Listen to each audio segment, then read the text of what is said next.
Hello, I'm Margot Politis. Welcome to Study English, IELTS preparation. Today we're going to talk about businesses and different ways to discuss economic information. We're going to listen to an interview with the head of a large clothing company. Then we're going to look at how he describes the success of his company. Here's Derek O'Neill. Well, we've said before that we've had consistent growth over the last 4 to 5 years. We've delivered EPS growth in excess of 20% over the last 3 years.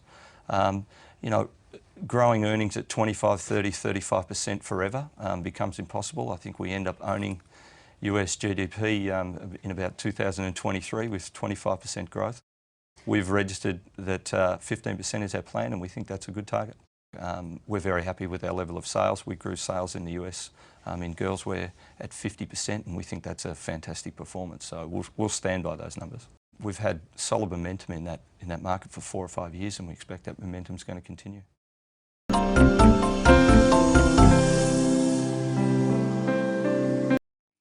Okay, so today we're going to look at the language of description, particularly describing economic information.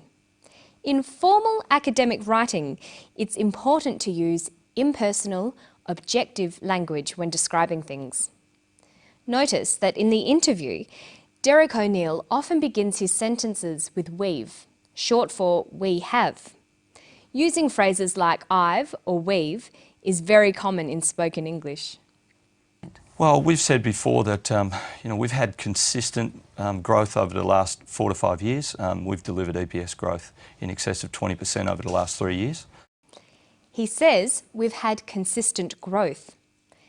We've delivered growth in excess of 20%. We've had solid momentum in that market. How would you turn these sentences into more formal descriptions? Take the first sentence. We've had consistent growth. Generally, the first person forms of I and we are not used in more formal writing or when describing economic data. We'd use an objective form. There is, there are, there has been, or there will be.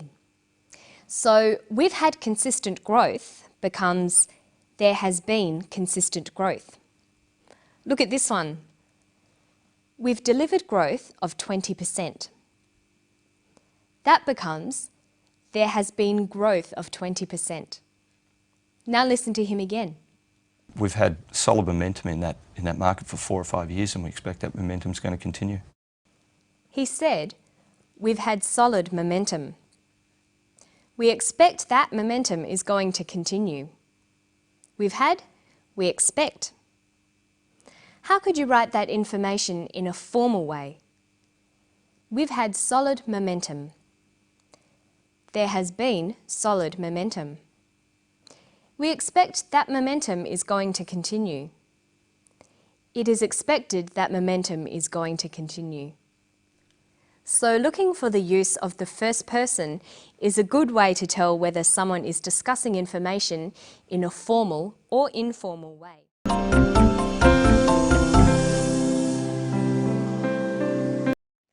You should remember that in an academic context, you always need to include evidence to support your opinions or descriptions. You should try to always include data to explain and support what you're saying. Data is information, especially facts and figures, numbers, percentages, and dates. In formal language, you need to include data to support your arguments. Listen to the data Derek uses. We've delivered EPS growth in excess of 20% over the last 3 years. Growing earnings at 25, 30, 35% forever becomes impossible. I think we end up owning US GDP in about 2023 with 25% growth. We've registered that 15% is our plan, and we think that's a good target. He mentions a variety of facts and numbers. But he also describes how the data has changed.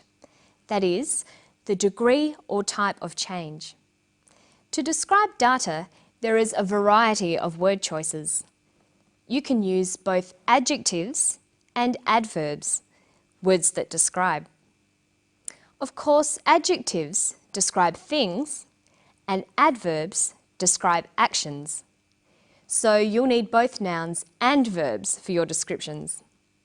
For example, you might use nouns like the rise, the increase, or the growth.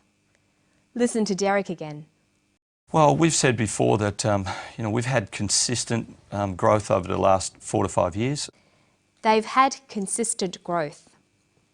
He uses an adjective, consistent, with a noun, growth. Let's look at a table. To describe numbers going up, we can use nouns like the rise, the increase, or the growth.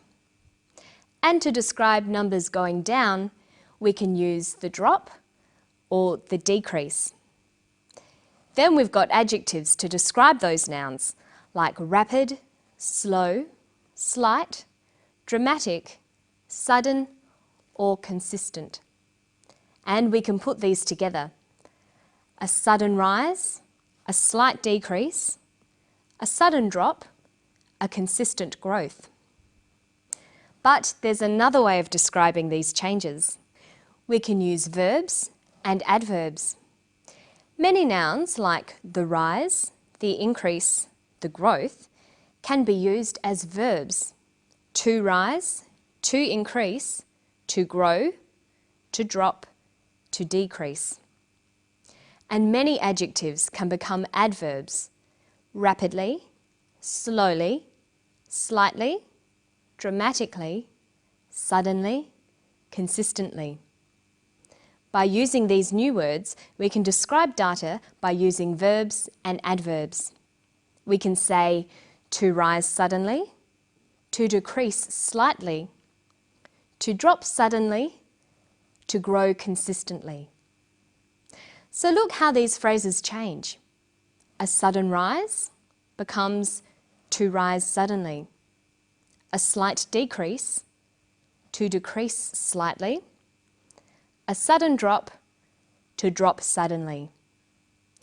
And look at how sentences can be changed to fit these different phrases. It has grown consistently. There has been consistent growth. It's important to always use a variety in your written work. Sometimes use verbs and adverbs to describe data, and sometimes use adjectives and nouns. It will make your English sound much better. Okay, listen to the clip again, and then we'll try to put together all the things we've looked at today. Listen for personal descriptions, simple verbs, and descriptions of data. Well, we've said before that we've had consistent growth over the last 4 to 5 years. We've delivered EPS growth in excess of 20% over the last 3 years. We've registered that 15% is our plan, and we think that's a good target. We're very happy with our level of sales. We grew sales in the US in girls wear at 50%, and we think that's a fantastic performance. He finishes by commenting on the data and its significance for the company. Okay, let's go back over the steps we've looked at today. When you're making an argument, it's important to support your case. You must include data or facts. Make sure you discuss this data. Use objective, impersonal language. Describe changes to data by using a variety of noun, adjective, and verb, adverb combinations. And finally, comment on the data using formal, objective language. And that's all for Study English today. Don't forget to keep reading, writing, speaking and listening to English as much as you can. And why not try to rewrite some conversational English into more formal academic styles? I'll see you next time for more IELTS preparation. Bye!